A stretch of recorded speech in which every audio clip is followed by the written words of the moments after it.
Thursday, August 27th meeting of the Police Advisory Panel, and we've got a pretty lengthy agenda, so we are in order. And first item on the agenda is to approve the minutes from July the 29th, 2020 meeting. Everybody had a chance to look at them? Need a motion to approve?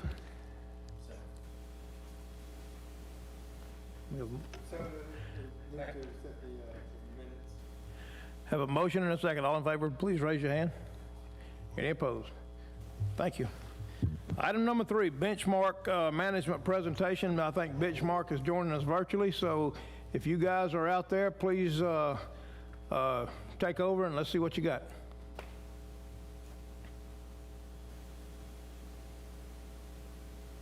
I had a bit of trouble hearing, but this is Brian Mayer with Benchmark Analytics. We can see you. We can hear you, Brian, and see you. Okay, great. Thank you, everyone, for giving us some time. We also have our Executive Director of Partnerships, Chris Casula, on as well. Chris, are you able to join?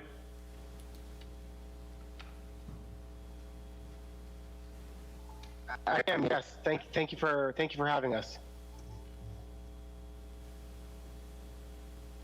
Yeah, and I had a bit of trouble hearing there, but would you like us to run through our brief presentation now, or were you just introducing us and we're going to present a bit later? No, let's go ahead and go with your presentation. Okay, great. So just fair warning, Chris will be running the presentation, but I just wanted to introduce myself very briefly. I'm with Benchmark Analytics. I'm the East Coast Partnership Manager. So I've been working with Steve Sarnosky, and he was gracious enough to let us meet everybody here. Just to give you an understanding of, how we look at research-based early intervention and how we help police departments throughout the United States manage and track officer information. So we're based out of Chicago, Illinois. We wish we could have flown out there, but there's some pretty strict travel measures out here in Chicago. And what we're going to do today is talk a little bit about our partnership with the University of Chicago, the departments that we're working with throughout the United States, and just over the next 15, 20 minutes here, give you an understanding of, how we see research-based early intervention and how we might potentially be able to help the Glynn County Police Department. So, Chris, are you able to show your screen? Yes, you should be seeing my screen right now.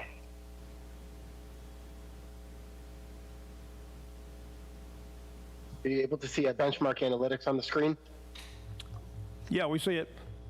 Great. Okay. So, again, thank you very much. My name is Chris Casula, our partnerships team, which basically means I work with agencies of all shapes and sizes across the country, small sworn officers all the way to full state implementations. We've got about 20 minutes worth of material that we want to cover today. If there's questions, please stop me. We'll spend as much time on this as you'd like, but I realize there's a full agenda, so we're going to try to keep it tight.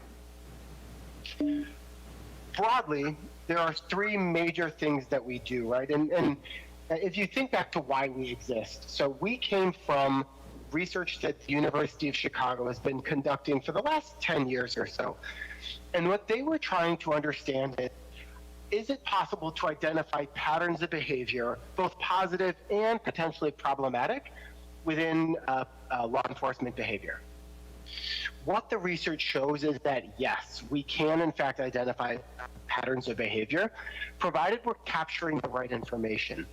And so the information that that the research leans on falls into the 7 buckets that you're looking at here. So the first part of what we do is called benchmark management system. We work with agencies to capture all of this information, everything from your profile, which might be the electronic personnel file, to training, which might be certification records, it might be in-service records, field training records, activity, which might be an integration into a CAD RMS system where we're understanding the types of arrests and traffic stops and the like. Use for us, that's pursuits, traffic crash involving an officer. We're capturing all of that information. Internal Affairs is a full case management platform, from complaint to investigation and final review. And then we're capturing community engagement, so department awards, incident follow-up surveys and the like. And then finally, performance evaluations. These 7 buckets are the key data sources that feed into bucket number 2, which is our first sign early intervention system. And so this is where the research from the University of Chicago really comes to bear. In fact, the university is a part owner of Benchmark, so we really came from this research base. And what the research shows is that typical systems that exist today based on thresholds, they produce both false positives and false negatives. Right? And so what that means is we're missing the individuals for an adverse event, and we're investigating individuals who are just doing their job, right? Which is a challenge because we end up spending resources and time and energy on investigations that ultimately are. Can I interrupt you for just 1 second? Jobs. Can I interrupt you for just 1 second? Y'all got something going on in the background and it's bleeding over in here, and we're having a real hard time understanding you. Oh, is that so? Let me see if I can change my.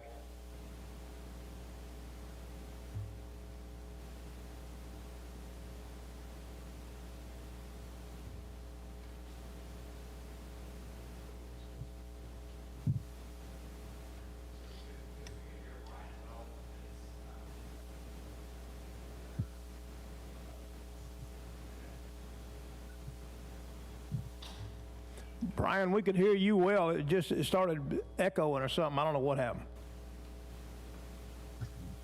Yeah, I'm sorry about that. I was hearing Chris pretty clear on my end, but if you're able to hear me, I can just go through the presentation itself, unless, Chris, you're reconnecting.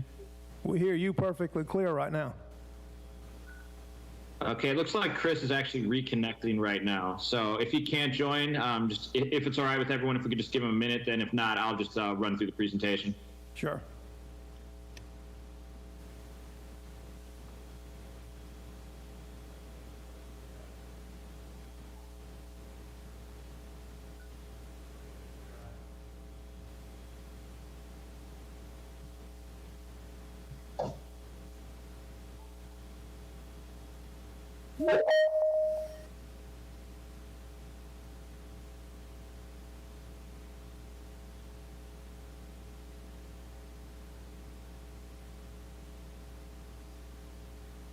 Is this better? Are you able to hear me any better?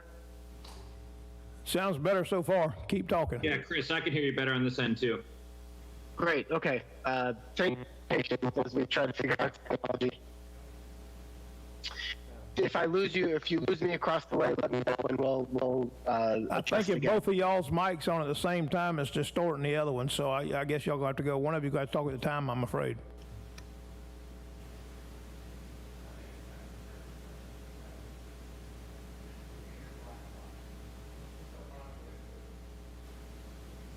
Brian, if you can, go ahead because Chris's connection is just not working for us. Yeah, so I can do that. Let me try to show my screen here.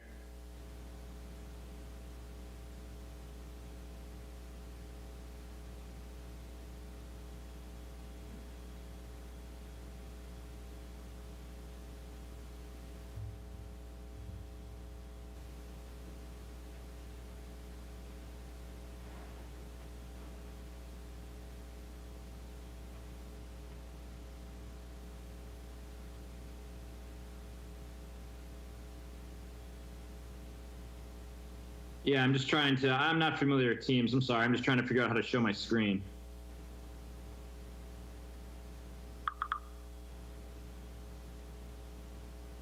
Why don't we do this? Why don't I share my screen, Brian, and then you can do the voiceover if my audio is not working. Chris, you sound fine now. Yeah, since I'm cutting in and out, it still might just be easier for you to take it over. Okay, great. All right, so again, sorry about that, everyone. So everyone can hear me clear then?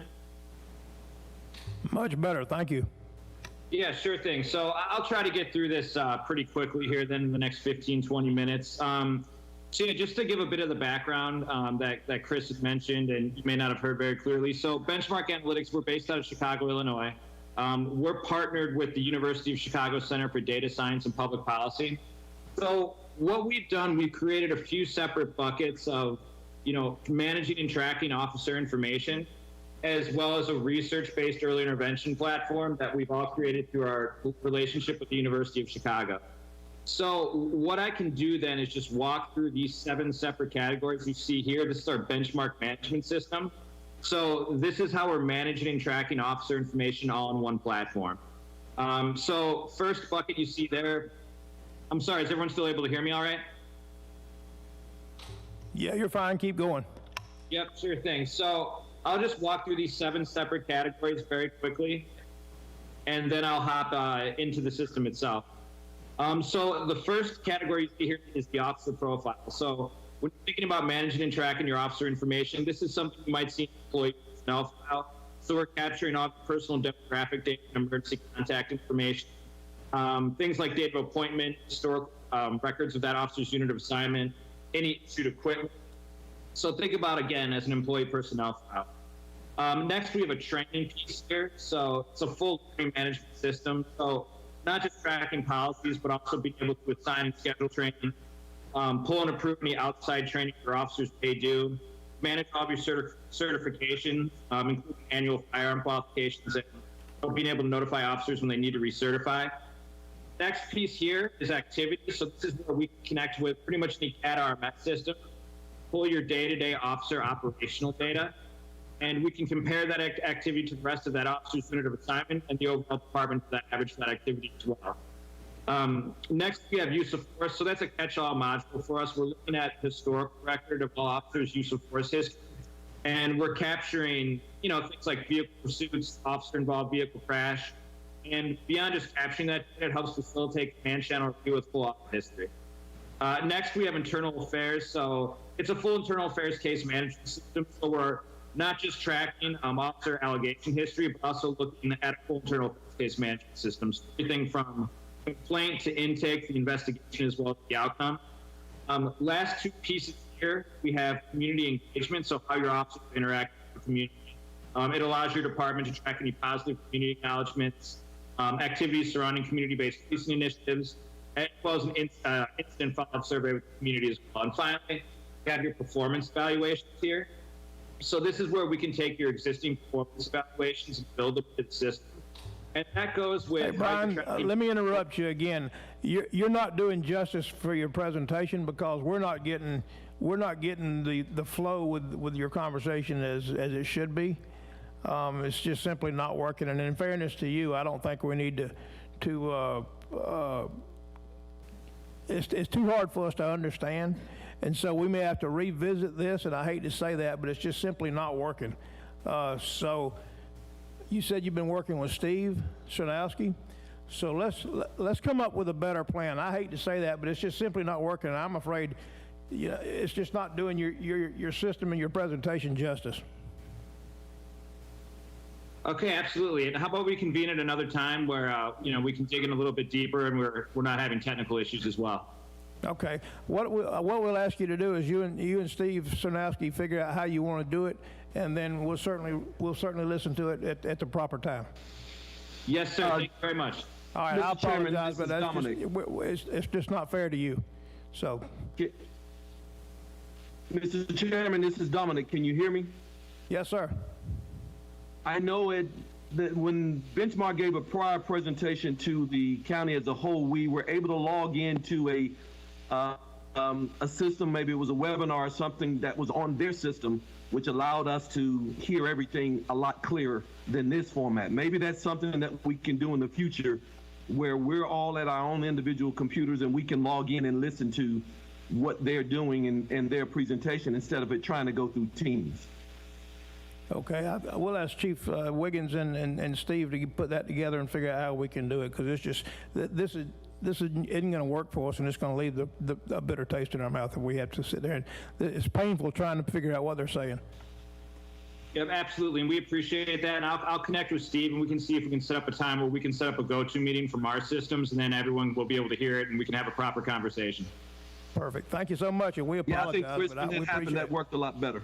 Okay, thank you. All right, thank you. All right, we're going to move to item number 4. Is this all right with everyone? Item number 4 would be to receive a report from Chief Wiggins on capital needs and requests with a priority, if a funding source, if any, and some estimated costs. Yes, sir. Panel, good evening. Thank you again for being here. Appreciate your time. Appreciate your support of the police department. We came together as a command staff and our support staff to talk about some of our priorities. Unfortunately, we've got a little behind in some areas, and we need to try and catch up. Probably one of our most pressing priorities right now is tasers for the officers. Some of the officers have tasers right now, but some of them are older tasers. They need to be replaced. We're having some issues with them. And right now, we're looking at approximately 15 tasers, which would be a cost of $10,500. But we have been able to identify that the COPS grant would purchase 8 of those tasers. So that would be a funding source for 8 of those, which would bring that price down to $4,900. Does this replace existing tasers, and does it give you any spares in case one breaks? It would. This would replace those that have issues or problems, and it would give us a few spares that we could trade out if we need to. Do you switch off on officers? Do you switch off as shifts on the tasers, or? No, sir. It's one taser per officer. They're issued a taser, and it's part of their equipment. They take care of it, and if they have issues or problems with it, they come in and talk with our quartermaster, and they deal with that. The second thing is the body cameras, and I think we all know the importance of that. The body cameras that we currently have are 8 years old, and they are starting to show the wear. We're starting to have some technical problems with them and issues, and in all actuality, with the addition of, with current predicted numbers of new hires and replacement of non-working equipment, we would need 30 body cameras at a cost of $870 per unit, for a total of $26,100. At this time, we do not have an identified funding source for that. And while I'm talking about that, I'd also like to add we have some bad news and some good news. Since our last meeting, since we came together, we have had 3 resignations at the agency, but we've also hired 6 certified officers.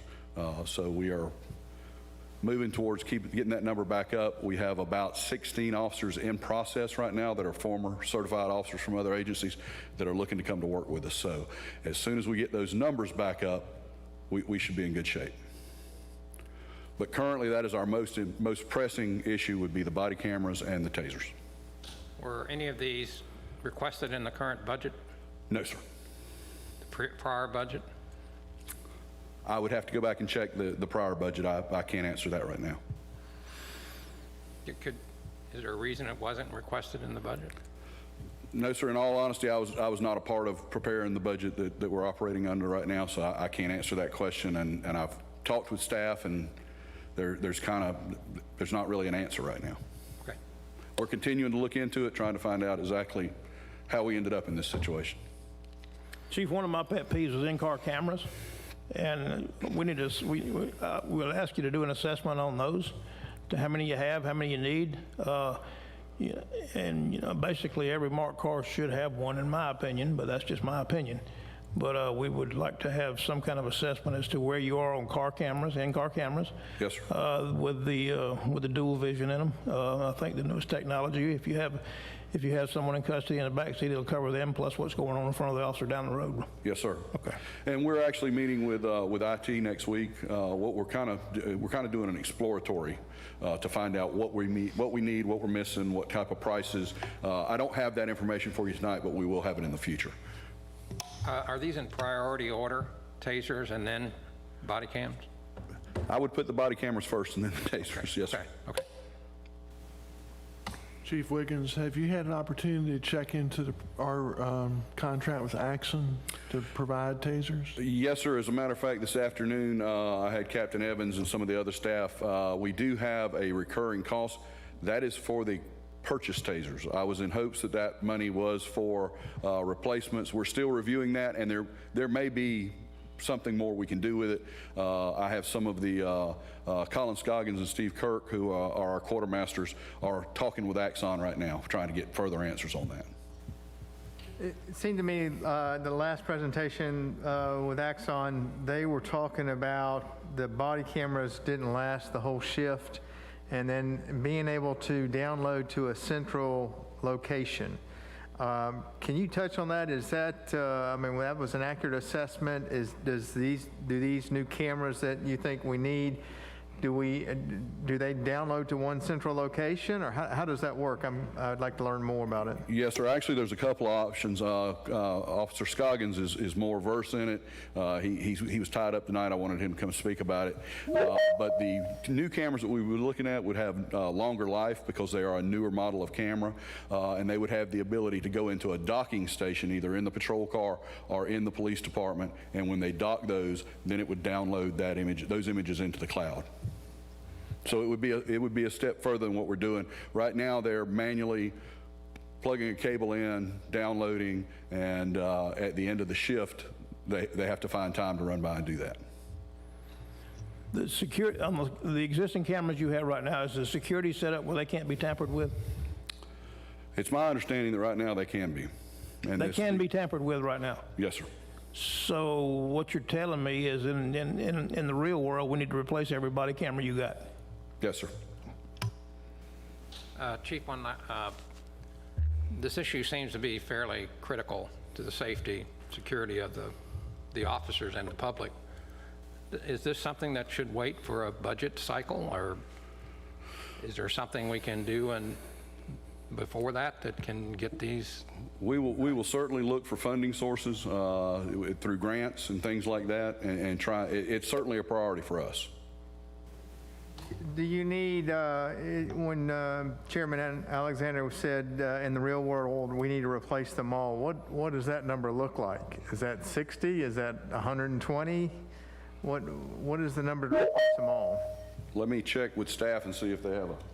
Total officers will be 130. Total officers would be 130 officers. Is there a priority, maybe patrol first, and 1 year, and if that's patrol, how many is that? Patrol would be 68.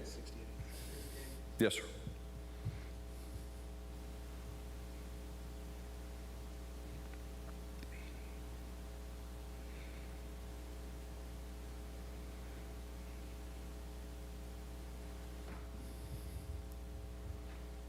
We get a discount for buying more than 30? Yes, sir. I'm sure that there would be some haggling back and forth on that price. Yes, sir. I hope the heck they're cheaper about a dozen. How many, what did you say the individual unit price was? The individual unit price on the camera is $870 per unit.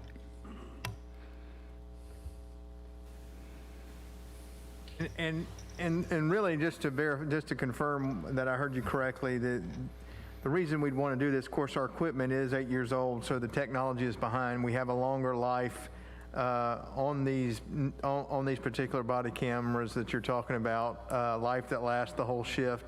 And because there is a docking station in the car, that automatically gets uploaded to the cloud, so that there's no discussion about where did the video go, because it does so automatically. Yes, sir. The in-car mobile data terminals have Wi-Fi, so they would be able to download from the car. And is this through Axion also? I mean, this is their equipment? Yes, sir. And that's who we've bought from in the past, and that's, of course, we'll explore all options and talk to other vendors, but Axon has done a good job for us in the past. Mm-hmm.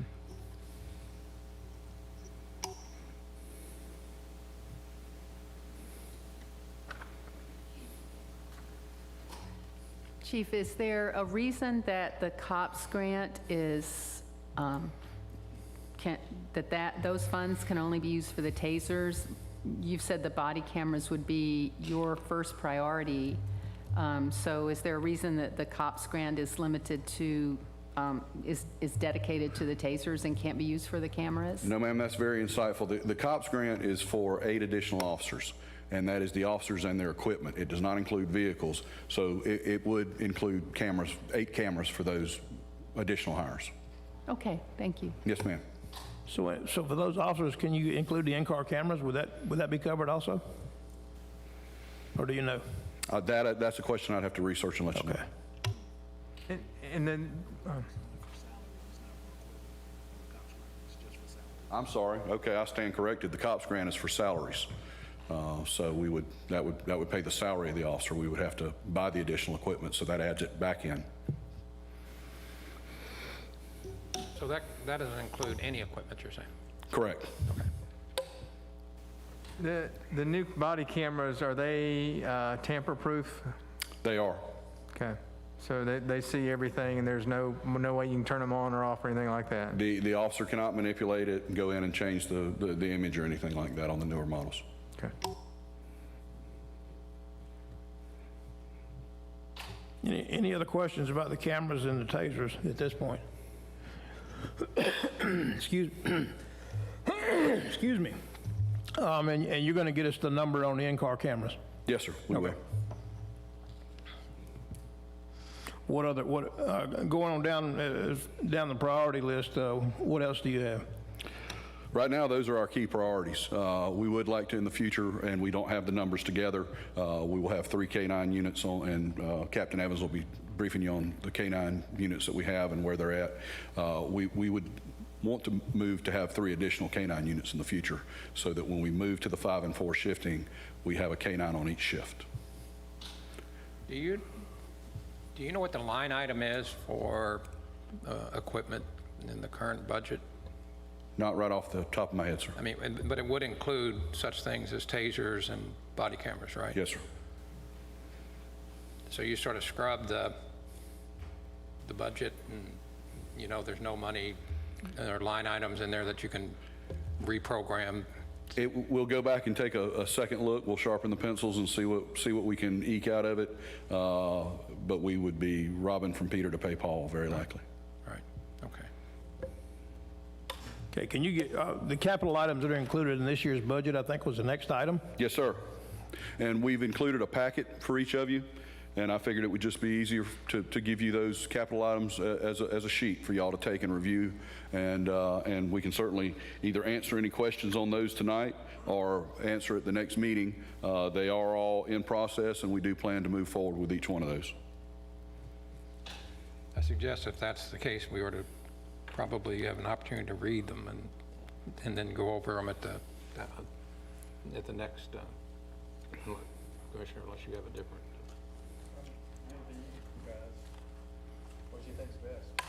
Yeah, I think we would need a little time to digest it, look at it, and then have some prepared questions for you, or give you some questions so you can answer publicly, so everyone else knows what's going on with the budget, where we are, and what the intentions are. Yes, sir. And not to step forward, but also, if you'll see in your packet, we've included a review of the Lexpol contract for you to take a look at with some notes from Steve Sarnowski. I think probably we're in the same situation with that.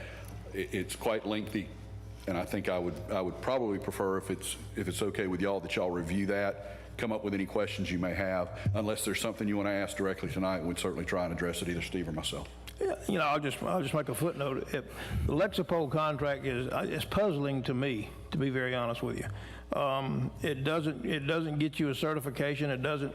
While it's in line with the Georgia certification, according to some of the information I read, at the end of the day, when you finish it, you've got to go back and do a complete another set of rules, regulations, policies, and procedures to accommodate the Georgia certification, which is a goal that we set early on. And so I'm wondering if it's a duplication of work, and this is something that you and Steve are going to have to work out, or either Captain Evans, to figure out if you're doing double work, or if this work, once you get done with it, are we doing this for no real reason other than to finish a set of policies and procedures and then jump on the Georgia certification? Because I think it's been, y'all please correct me if I'm wrong, but I think it's been the idea, or the message from the committee, that whatever it takes to get that Georgia certification back, we need to go full steam ahead. Yes, sir. And so I just don't want to, you know, we were able to, the commission funded an extra position, a staff position to help with this process. But I want to be perfectly clear, you know, we've got two things going on here. We've got Lexipol contract that you guys have signed and apparently spent quite a bit of money on. And I think, Steve, your last report was about halfway through, maybe? 49%. Okay. Okay, 49%. But, you know, my question is, if we're doing double work, why do we continue going forward with Lexipol And what is it going to cost us to get out of it if you choose to do that and move forward with the Georgia Chiefs? That's why I'm asking the question. I'm not condemning Lexipol. I just don't know who they are or what they're doing.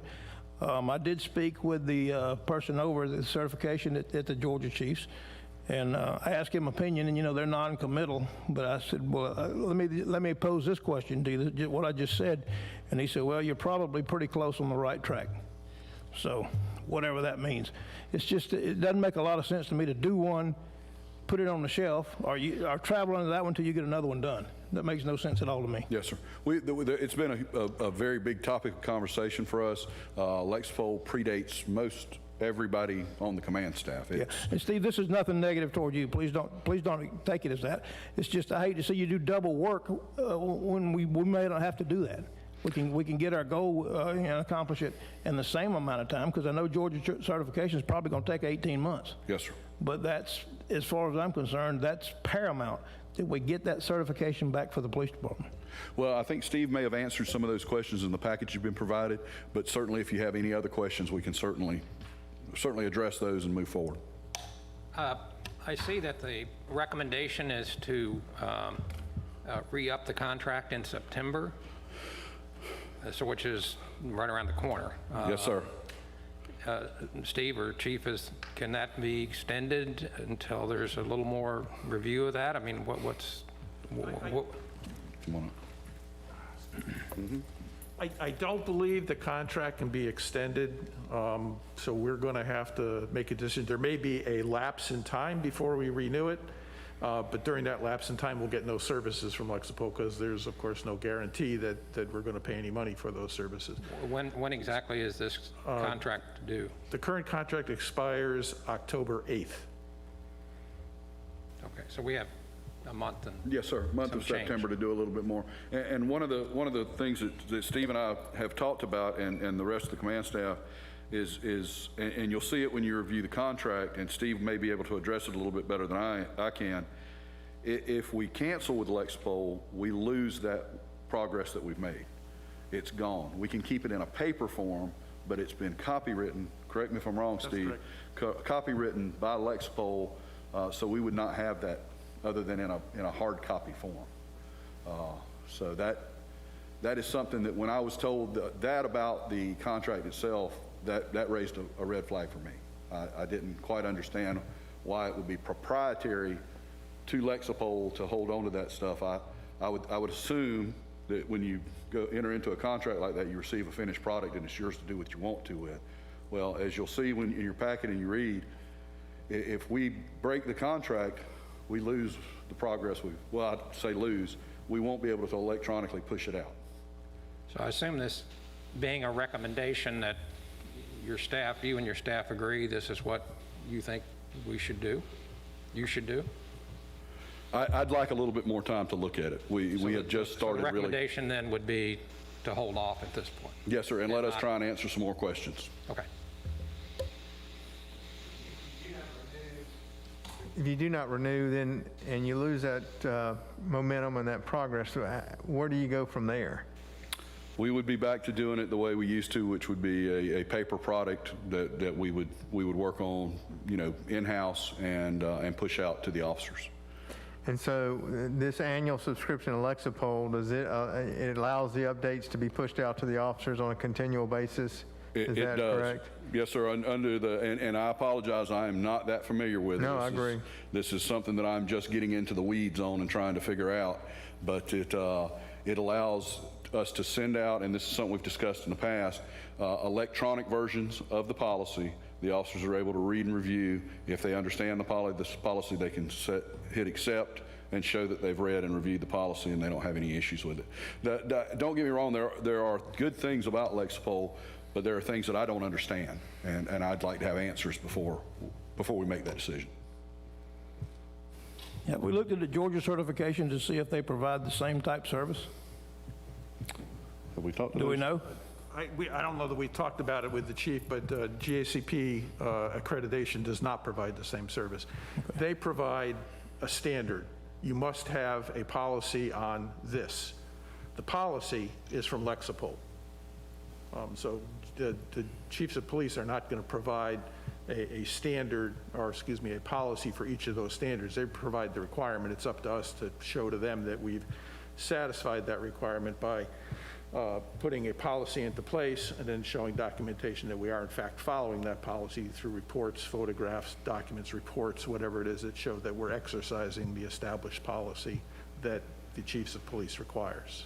Hopefully that helps explain it. Yeah, I understand exactly what you're saying. It was my impression or my understanding, or maybe I just misunderstood, that the chiefs, the certification process did basically the same thing.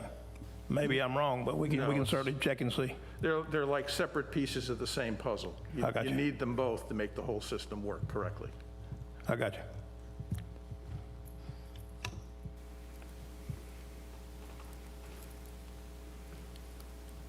But as I say, you'll find in your packet the information that we've been able to gather so far. I would definitely appreciate you all taking a look at it and giving any recommendations you may have as far as where we need to move forward on this. Any other questions from anyone on the panel? Or anyone?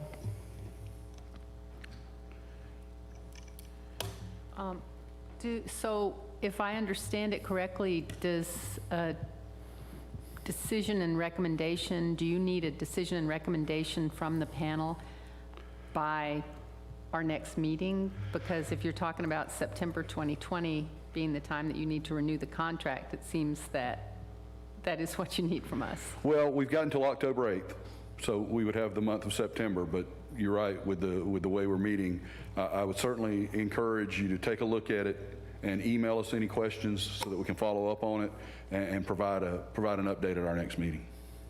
Okay, thank you. Thank you. That being said, I was gonna ask the panel if us meeting once a month, I'm not sure we're gaining the progress we need to gain, and I'm gonna put it out there, and if y'all don't want to do it, but I would like for us to meet every, twice a month if possible, every 2 weeks, just so we don't, when we get something like this, we read it, and then we come back in 2 weeks, and we're educated on whatever the process is. But that's up to the panel, and David, you as a commissioner, yeah. Would y'all entertain meeting every 2 weeks? Is that going to make, Charlie, you and Dominic chime in also, please. I'm fine with every 2 weeks, if that's the pleasure of the panel, and it's going to help us move things forward. There are going to be things within decisions or recommendations or suggestions that we need to make that's going to require more than once a month. So if we need to move to every 2 weeks so that we can address these issues, that's fine with me. Well, if it's okay with the rest of the folks on the panel, we'll ask Dana to see if she can't set us up every 2 weeks. And, as long as we advertise it, I think we're fine. And if at some point we need to go back to once a month, then so be it. And I don't have a problem at all with that. Just a thought, if the second meeting would be a follow-up meeting on issues that were discussed like this during this meeting, and not necessarily have a full agenda, but have a meeting to follow up on what was discussed, or the action items that we needed to address, versus a full agenda. As we move forward, as you ask for information, it gives us an opportunity to research it, provide it to you, and then y'all take a look at it, and we could come back and talk after you've had an opportunity to take a look at it. I would certainly be glad to help in any way with that. Okay, unless someone's got some heartburn, and I'll reach out to Dana tomorrow and just ask her if she wouldn't mind setting it up until, we've got a lot of ground to cover. We've got a lot of things. We've heard a lot of information, and there's a lot of things that we're just trying to do to get them moving forward to help you guys get where you need to be. Yes, sir, and we appreciate that, and we want to move forward on these things also, and appreciate your help in reviewing it and offering comments and suggestions. Okay, I think we're, anything about capital items or moving forward or any of these systems, I think we understand and we know that picking another system, I think y'all are still using the same platform that I bought, back before electricity when I was there. So we need to move forward and get y'all what you need to do so you can work efficiently. Yes, sir. Anything else in that arena? Do the body cameras depend upon the system that would be purchased, or will they work independently? They will work independently.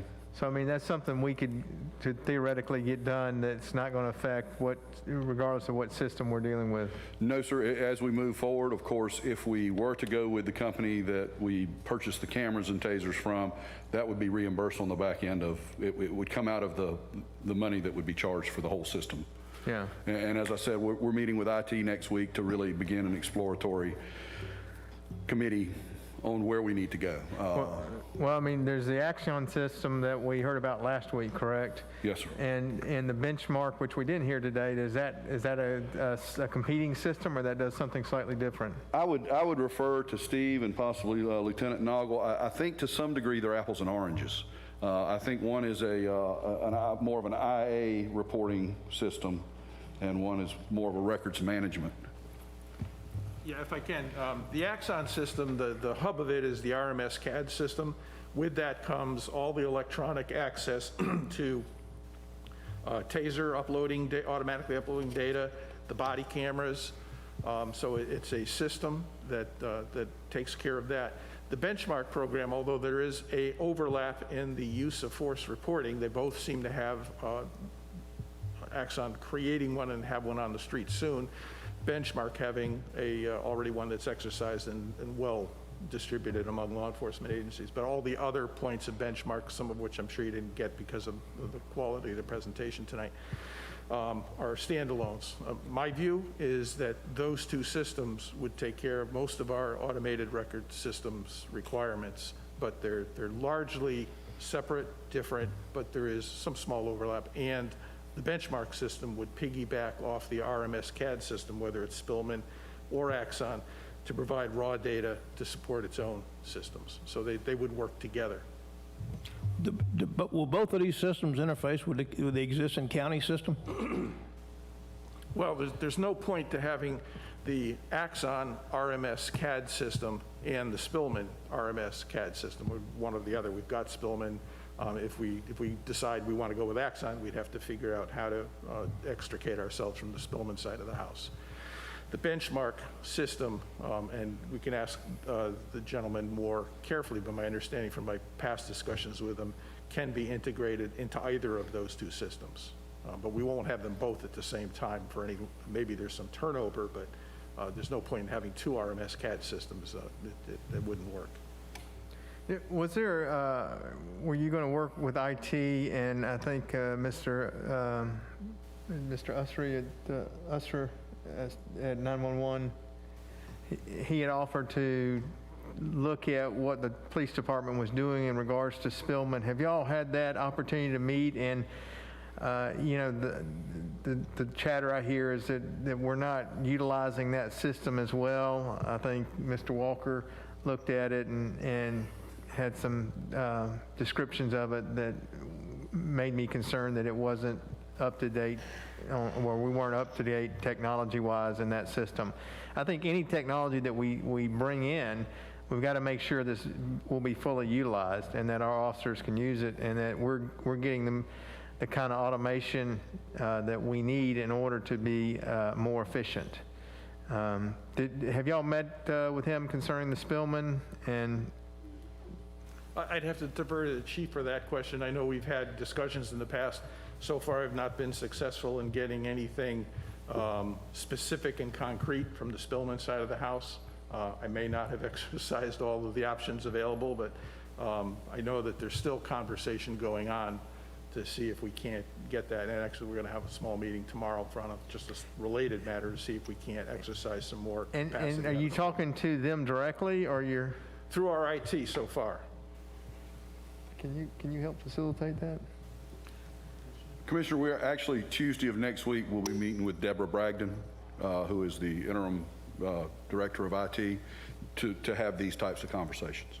So, I remember we had a meeting with the folks from Spillman, and I walked away with the impression that it was basically a legacy system that it didn't seem like they were too interested in carrying on or updating or bringing into modern day technology. And I'll talk about some of this when I comment on the meeting we have with the investigators. But the CAD system from Spillman on their side is not, the officers and investigators are not fond of that.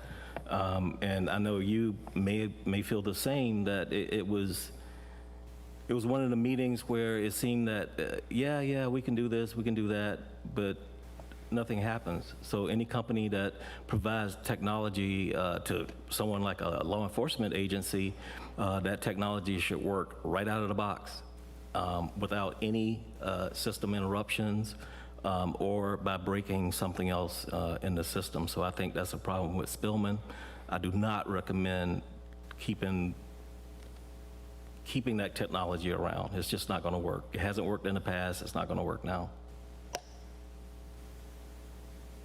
All right, sir. I still have a little bit of a question about, I'm not sure I understand the distinction between what Benchmark's primary purpose is as opposed to Axon. You said there was some overlap, but can you just give me kind of a thumbnail sketch? Yeah, I'll give you my best understanding. Starting with Axon, it's the largest piece of the pie. Axon would be providing us an RMS CAD system. It would be the dispatching and the documentation system for officer assignments through the radio, telephone complaints, things like that. That's the hub of the system. The body cameras and the tasers, also Axon generated, are integrated into that system electronically. I think this, the chief has already explained that just plugging it into the port not only charges it while it's in the port, but it also downloads the material. The new cameras, and I just attended the Axon Accelerate conference remotely yesterday and listened in on all of the facets of those. They're very cutting edge in terms of technology. They're, as I know there's some complaint about the access to the data in the current ones. That's not the case with the new iterations of the body cameras and that kind of thing. And the contract can also include the in-car dash cameras, including license plate recognition technology as part of the package. So it's really very comprehensive and cutting edge. The difference between Benchmark is, and although one thing that Axon has or will have in the very near future is a use of force documentation reporting program. And so does Benchmark, so we don't necessarily need both of them to provide that. But Benchmark has 7 different modules, and probably the most critical is the early warning system and officer tracking system. So if there are problems with people in the field, their statistics, their activity, their sick time, their absence, tardiness, all those things would tend to begin to stand out. And although they didn't get a chance to discuss it here, there is a scientifically created algorithm that was put together through research with the University of Chicago, and they seem to be the only system in the country that has a researched approach to the factors which tend to affect problematic suicidal individuals, those kinds of performance issues, alcoholism, marital problems, whatever they come from, so that it would automatically ping you when an officer meets that algorithm. So I say, hey, you need to look at Jones. And then you can look at Jones. Now, it may be that Jones is going to school at night and working during the day, and he's not doing a lot of work because he's dog tired, something which is maybe not something we can fix, or maybe it doesn't really need to be fixed, but it would put an individual up on the pedestal, so to speak, and say, hey, you need to look at this guy or this woman, because the statistics are showing that they're in the aberrant column. They're not working as hard as their peers. They're not working as hard as they used to. They're not producing. There must be a reason, and supervisors maybe should explore that and see if there's something we can do to help, or if it's just a motivation issue, or who knows what. But that's, I think, the showcase of the Benchmark. And it is, by the way, one of the requirements of certification that we have an early warning system. Currently, we do not have a functional one. We don't really have a robust capability to put one together with what we have today. So we need to fix that somehow, and Benchmark can help us do that. And one of the things I like about Benchmark, and this of course is just me and it's totally subjective, is that it will integrate into whatever the RMS CAD system we have. So it doesn't stand alone. It works with the data provided and generated in that system, and then organizes it for training, organizes it for early warning system, an officer profile. We can put in all our engagements in the community, so we have a running record of the dates and times and people's results, analysis of all those, and really give us a wealth of information that we just really don't have ready access to, with the current equipment. So you should listen, of course, to the program, make your own judgments, but I think the two systems sound, to me, like they would work very well together. Thank you. Yes, ma'am. Just one quick question on the CAD portion of that. Which CAD system would be used, or which CAD? From which company? Well, if we go to Axon, we would use theirs. Oh, If we Axon. stay with, if we stay with Spillman, we would, of course, use the current one. Yeah, no, that's a mistake, but yes, thank you. I The fly appreciate in it. the works is, and I just know this anecdotally, that apparently there's a contract. We share Spillman with other law enforcement agencies in the county, and there would have to be some kind of coordination or some means to get out of the contract without paying millions of dollars of penalties. And Well, I think that we discussed this before, but I'm not sure. I'm not a legal expert, but based on their, the way they put in writing that they would provide the service, they're not meeting whatever they put in writing about the operation of the service itself, availability, uptime, downtime, the quickness of providing support to fix problems. They haven't done any of that. So that's a conversation I know you and I have had in the past, but this is not my bailiwick at this point in time. I'm not the county attorney. Oh, absolutely. And, I get it. I don't think Spillman would just wave goodbye without some effort to maintain the contract and maintain the income. So right, but that's a dicey area that is going to need some attention. I'm sure it is. But at the same time, if the discussion is going to be had with legal representatives for the county, they need to be made aware that this document exists and that the items in the document aren't exactly being adhered to by Spillman themselves. Okay. Right. That something would have to be addressed to make that fly. Roger that. Thank you. Absolutely. And I'm glad that Steve brought that up. There are a lot of moving pieces to it, with it being a shared system between the city police department, the sheriff's office, and I think the college uses some of it, and also the school resource officers. So, and we want to have our meeting with IT, and then we want to branch out from there and talk to these other agencies and get feedback from them. Some of the initial feedback we've gotten so far is they're having some of the same issues with Spillman that we've had. Chief, from what I'm hearing and listening to you and Steve, and I think some of the other conversations we've had, is that Spillman is using a Band-Aid approach, and they're not really supplying what you guys need, and it's pretty close to end of life as far as technology, cutting edge technology, if you will. And that's kind of the impression I've been left with, and so I hope that's a good take on what we've been told. Yes, sir. Steve has actually had an opportunity to meet with a Spillman representative. I haven't, and Mr. Walker is also at the same meeting, and I think he was referring to that earlier. It's not really for me to say. I've had some bumps in the road and difficulties in getting constructive guidance at the user level out of our Spillman people and our IT people who manage the technical aspect of the Spillman contracts. I don't know if that's just because I haven't asked the right questions, or if I haven't been insistent enough, or if I'm just in the wrong ballpark. But if we want to keep Spillman, we need some usable, friendly report writing capabilities and analytical capabilities, which, and again, this is just me and it's entirely subjective. So far, I've not been able to squeeze out of the system.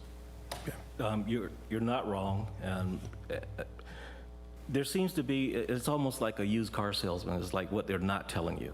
And this is the approach I think Spillman had, where the guy, if I had to judge by demeanor, there wasn't an intent in my part, in my belief, that there was any hurry to fix any of the problems or repair any of the patches, or because it hasn't been done yet, right?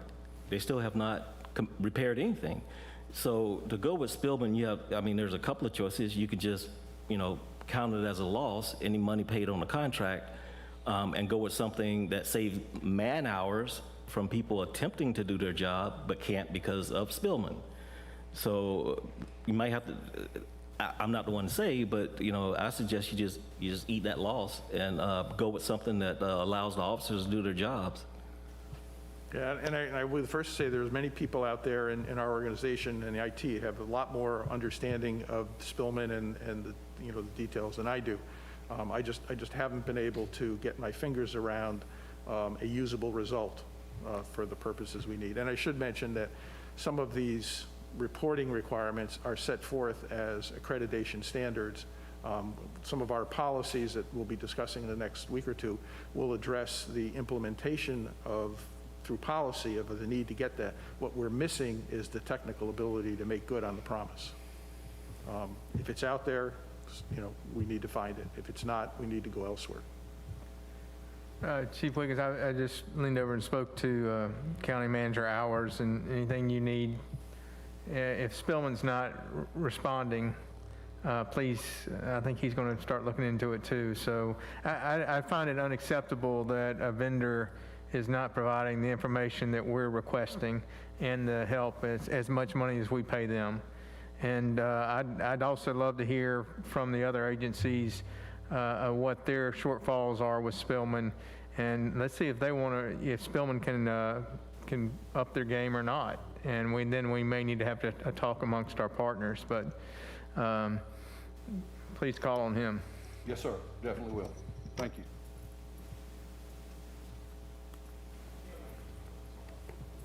Any other items from the commission, from the panel before we move on to the report on the K-9? Chief? Captain Evans is going to give the report on the K-9s.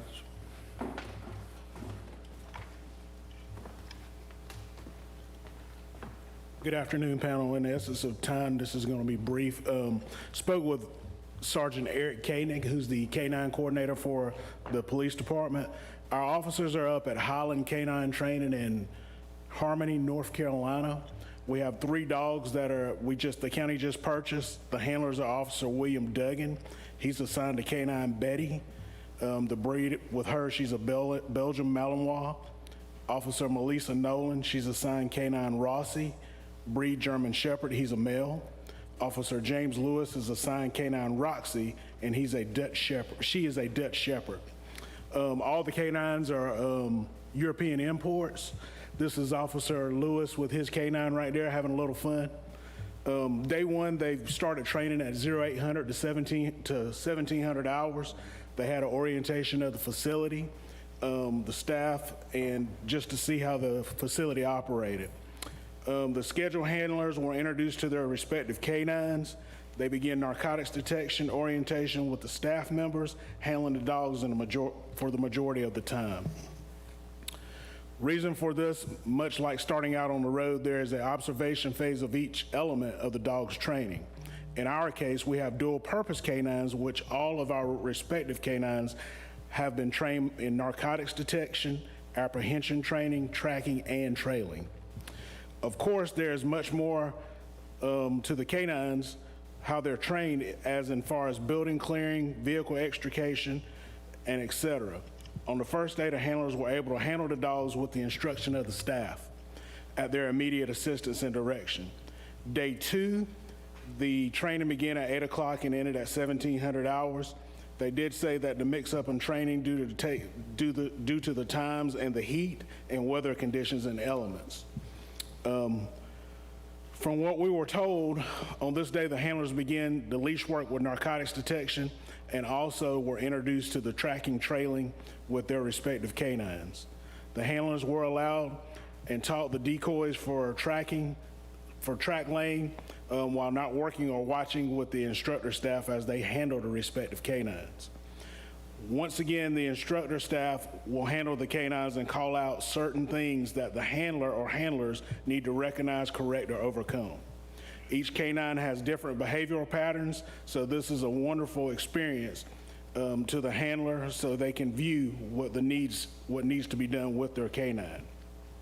Day 3, the handlers, from what they were have been told and introduced to the apprehension phase of training.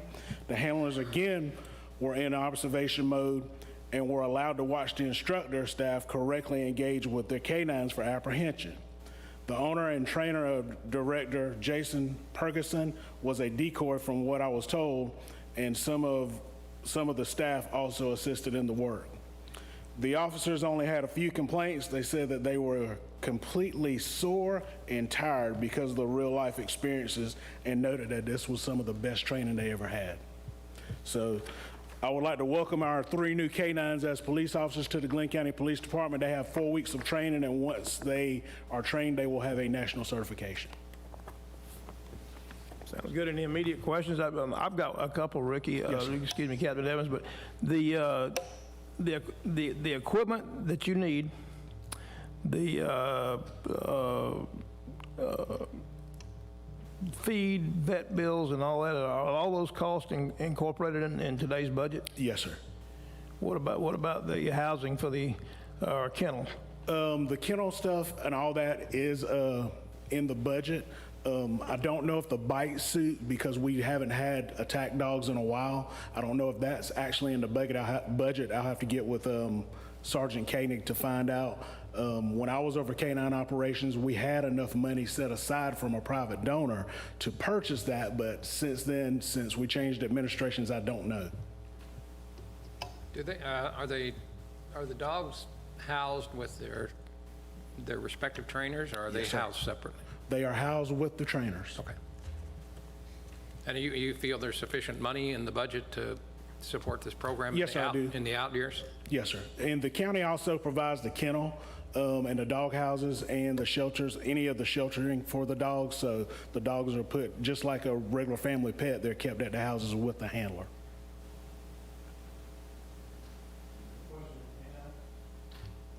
And Chief, did I understand you correctly, said your goal was to get 6 of them? Yes, sir. At some point in the near future, we'd like to add 3 additional, so that when we are able to go to the 5 and 4 shifting, that would consist of 6 shifts. Each shift would have a canine.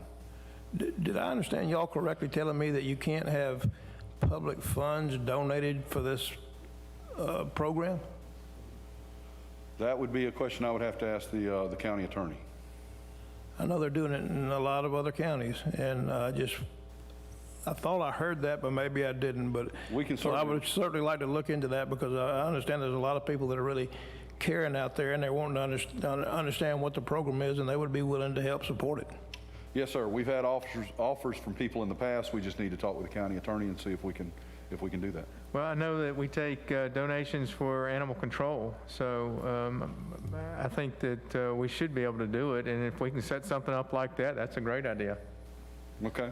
Let me follow up with that and clarify with the county attorney, and we will seek out any assistance we can get, certainly.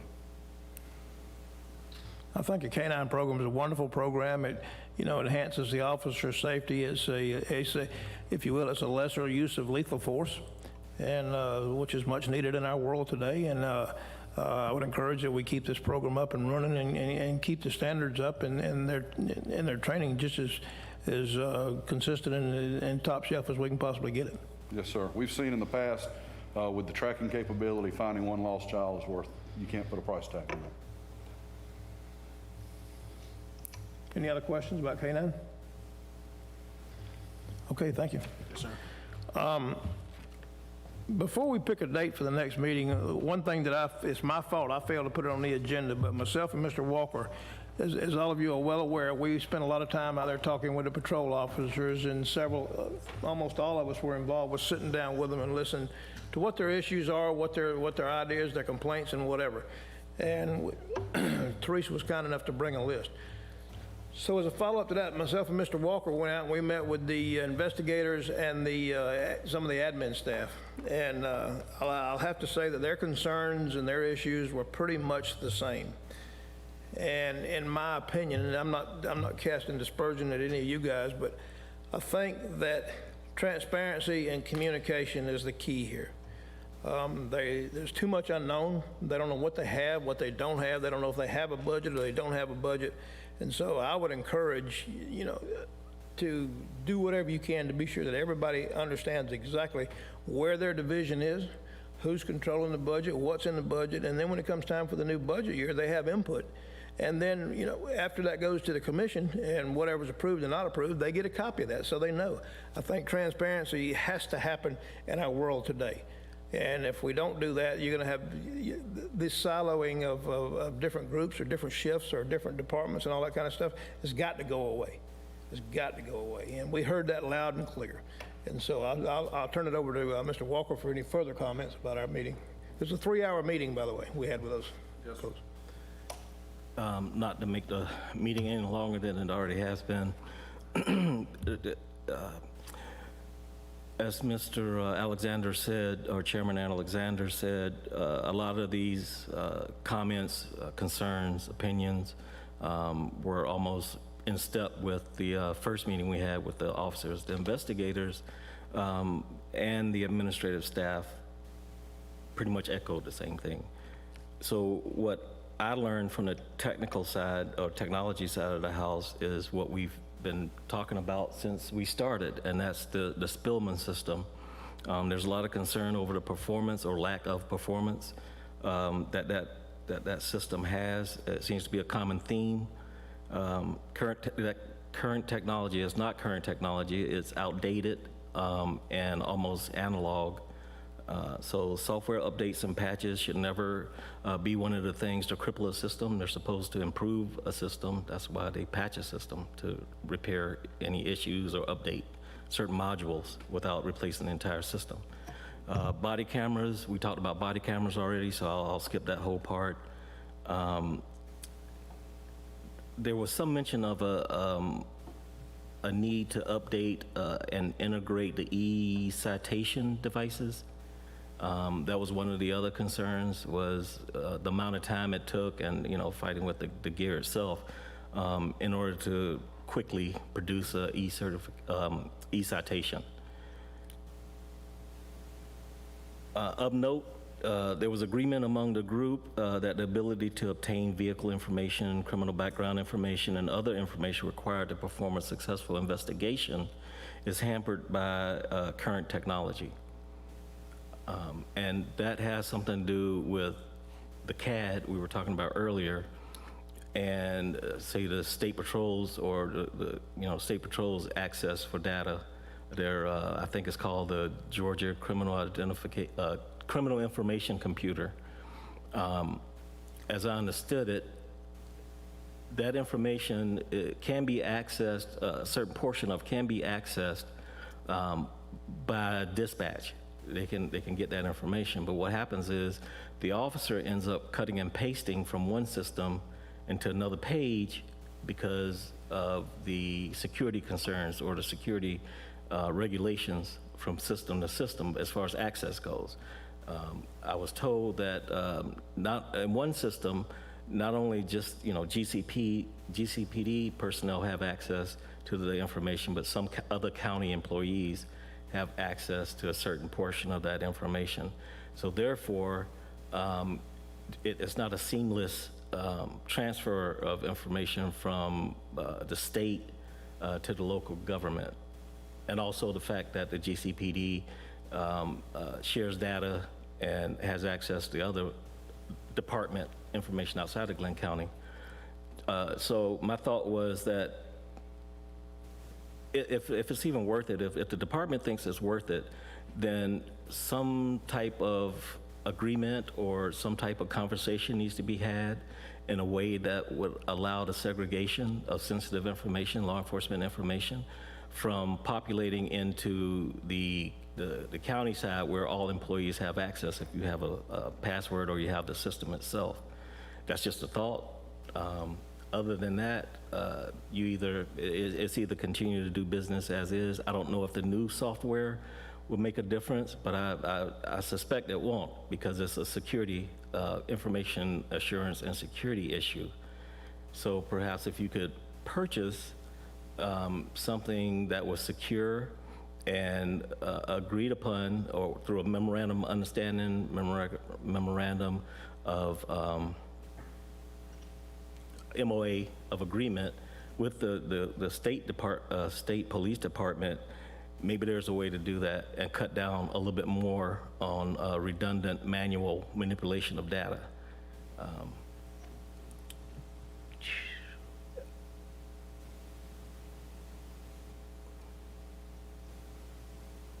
So that's pretty much it. I'm not going to, we already discussed part of the technology issues problem.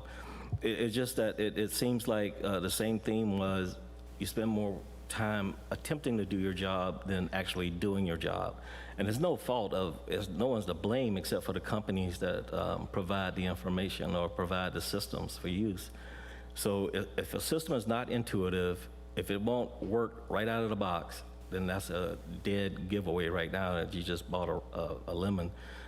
But I don't believe, Steve, correct me if I'm wrong, there was actually a statement of work involved with Spillman. I don't recall ever seeing one. I think that may be the case. Okay, so, you know, not blaming anyone, that's what happened in the past. In the future, no product or service should be accepted without a signed and agreed upon statement of work. That's the only way you're going to be able to hold people, you know, hold their feet to the fire should things go sideways. And it protects both sides. So that's my only other comment is, yeah, we need this gear, we need the technology, but also on the administrative side, we need to make sure that we're covered and don't end up in a situation like we are with Spillman. Thank you. There's some simple issues that can be corrected immediately. You know, and they were fussing about, you know, they don't have a decent crime scene camera. I think one detective said that they wound up in a foot chase and she ended up running over the last one they had. And those are the type of things. And I question myself and Ricky Walker's question, well, have you asked for a replacement? Well, no. Well, why not? And so I think there again, it's the communications and those things with the transparency and trying to move forward, but making each individual understand that they are part and parcel of a larger organization, and whatever your needs are, we need to hear about them. And if we can tell you we can do it right now, fine, we can do it right now. And if we can't, we'll tell you why we can't and where we'll put it in the budget. I mean, it's just one of those things where apparently things have been kind of secretive, and it just needs, all that needs to be opened up. Yes, sir. I knew I said that I was doing that one last time. That'd be my last comment. But the budget, who has access to the final budget? Once the budget is set and is published, do supervisors within the department have access to maybe even their budget amount allotments? It's my understanding that in the past, it was not, but it's a public document. I've made sure that all the command staff, really anybody at the department that wants a copy of the budget can certainly take a look at it. But I firmly believe that the command staff and the supervisors need to be able to look at that budget because they're the ones that are going to be spending that money. Right, and there was concern because they would be told by the, allegedly be told by the person overseeing the budget that they can go find it online, or, you know, it's hard to allocate money or know what your allocation is on a running basis when you can't cooperate with the person that is overseeing the spending.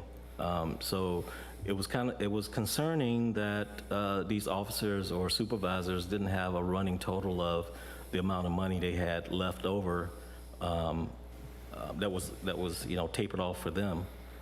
So that was kind of odd, and I hope someone can look into that and make it more visible, especially to supervisors. Yes, sir, and that's something that we have already taken care of. Roger that. Yes, sir, they have copies of the budget, and anybody that wants to is welcome to take a look at it. Thank you. Thank you. As we move forward, there are multitudes of things that we have learned and been partnering with the chief on, trying to be sure that we understand what they are, what the reason behind these issues are, and hopefully be able to identify a funding source and take it to the commission with a recommendation. And that's what we're all about. So I think we've made some baby steps, and you know, of course, everybody knows you got to crawl and walk before you can run. But the time is for us to start running. It's paramount, in my opinion, that we that the general public understands what's going on with the police department, what you guys are attempting to do, what we're attempting to do, and the cooperation of the commission. It's just, I think it's incumbent upon all of us to be sure that everyone in the public, those that are listening tonight, or if put something in a newspaper or do whatever, to let folks know what's going on with our police department. You know, we have a, I thought I saw something here earlier about, you know, a press release. If I jumped over it, I guess I did. But yeah, number 8 was supposed to be a press release that we should release to the newspaper about what we're doing, where we are, and what we anticipate going forward. And so by next meeting, I'm going to ask Dana if she could send everyone some proposed dates for the next meeting. So, and we can get together and by that time have some things written down as to where we are, where we've been, where we're going, and what our goals are. I think that we have to do that in our world today. Mr. Chairman, I have some, Dana did provide me with some proposed dates. Okay. Now, you've also set a priority to meet quicker than that. So in 2 weeks, dates that are available for you to meet, September 8th or 9th. And then at the end of September, September 29th or 30th are available dates. I would encourage the panel to take note of that and just to shoot Dana an email and let her know what date works best for you. Yeah, I'll be glad to. Initial dates, September 8th or 9th. And then at the end of September, September 29th or September 30th. Mr. Hours, I put on my calendar today a 5 o'clock meeting. I received a notification, I thought from you, Police and Community first meeting. I think that's on September 8th, I believe. That's not from me, that's from Chief Wiggins. I'm not really okay. sure what that is, but I don't- that's from the chief. I can address that. Yes, ma'am. I'm sorry, it is from you. Yes, ma'am. It's one of the groups that we've been working with in the Community First, that's made up of ministers within the community that we've been meeting with and trying to share some of the information. We thought it would be a great opportunity to have y'all, several of you come and meet with that group with us so you can explain y'all's role as we move forward. And also I wanted to point out in the vein of what Chairman Alexander was talking about a few minutes ago, September 15th, we are planning to have another town hall meeting, a virtual town hall meeting. And we would certainly love, we've kind of started having themes for each one. As we move forward, we're gonna have traffic come in and talk about what they do, have criminal investigations come in and talk about what they do. But we thought on the 15th, if some of you were available, and I know your time's valuable, that y'all could be kind of the focus of that town hall meeting to talk about what y'all have been doing and how y'all have been helping the police department. Are these meetings subject to the quorum rules? Yes, sir, Mr. Basham. Anytime you meet, in other places, it is considered a quorum. So, So, I mean, even though it's not our meeting, it's... yes, sir.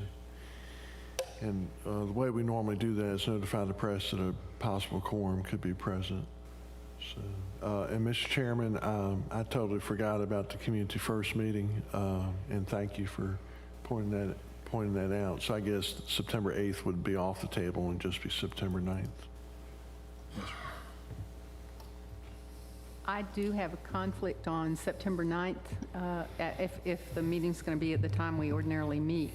And so the 8th, because of the Police and Community First meeting, I apologize, Mr. Hours, for thinking that came from you, and I apologize, No, ma'am. Captain Wiggins, Chief Wiggins, for not remembering that it came from you. But those, both those dates would be problematic for me. I might be able to move the appointment I have on the 9th, if that's really the best date for our meeting. Everyone wouldn't mind, just go back, look at your calendar, and let's send it to Dana or an email, and she'll copy all of us on it and see if we can't get together.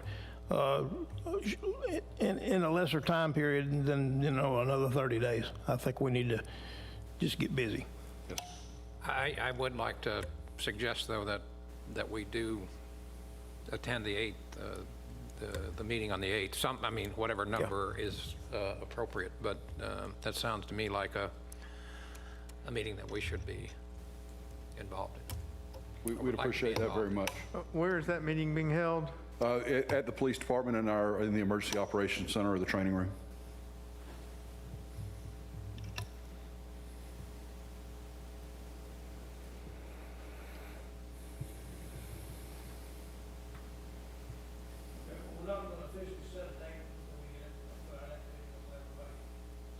I turned the thing off, and I meant to turn it on. We're not going to officially set a date for our next meeting until we can get some input from everyone to see what their calendars are. And I'm going to have to just go back and look at mine, to be very honest with you. So, that being said, is there any other business that we need to be brought for the board tonight? Yes, sir.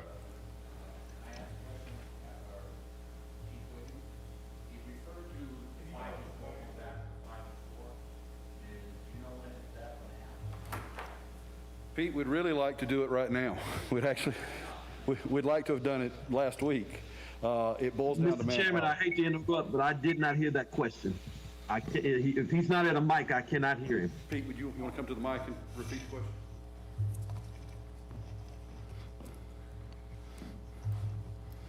I can identify the gentleman as Mr. Peter Farrick. He's a former Glynn County police officer, recently, 2 years ago, retired. Yes. The question I asked Chief Wiggins is he referred to the 5 and 4 that we had about 2.5 years ago before Chief Powell came in. And the thing is that I was going to find out because the morale in the department, because of the 5 and 4 and the patrol officers are burned out from it. And I was just asking the chief because he referred to it a couple times and when they're going to come to it.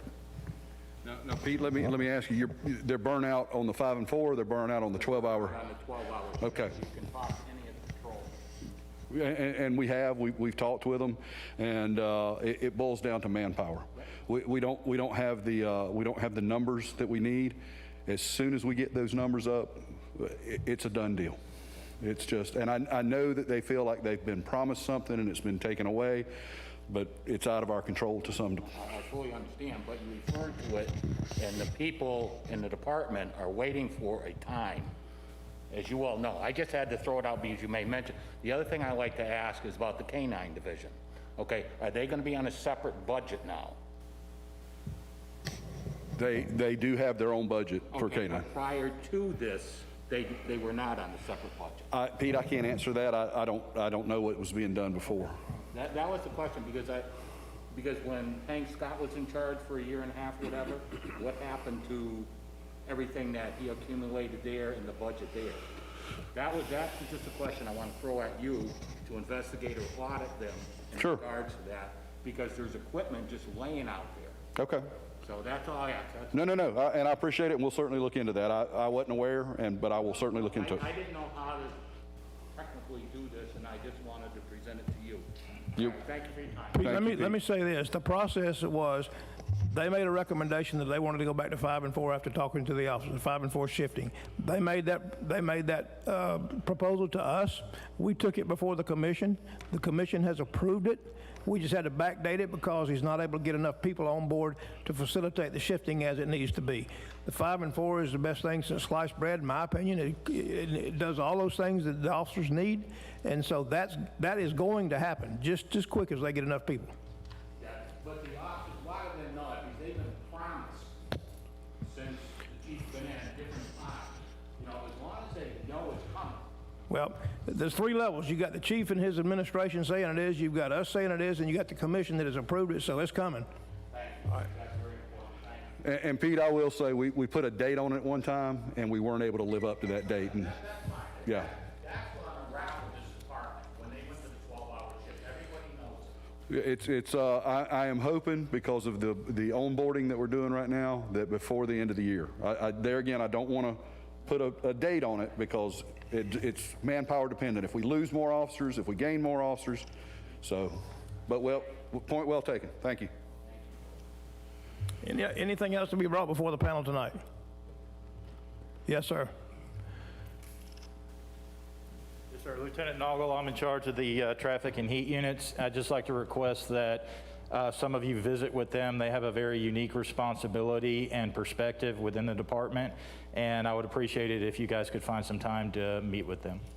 I think you're exactly right. And that's one of those things that should be on our to-do list to get it done quickly and meet with them as a group, since they are a group, and listen to them. So we can certainly schedule that in the very near future, and we'll ask for volunteers to sit with them and meet with them. But I assure you, at least 2 of us will be there. Thank you, sir. Anything else to come before the panel tonight? Hearing none, I'll entertain a motion to adjourn. A motion and a second. Any discussion? All in favor? Raise your hand. Any opposed? Thank you. We're adjourned. Thank you all.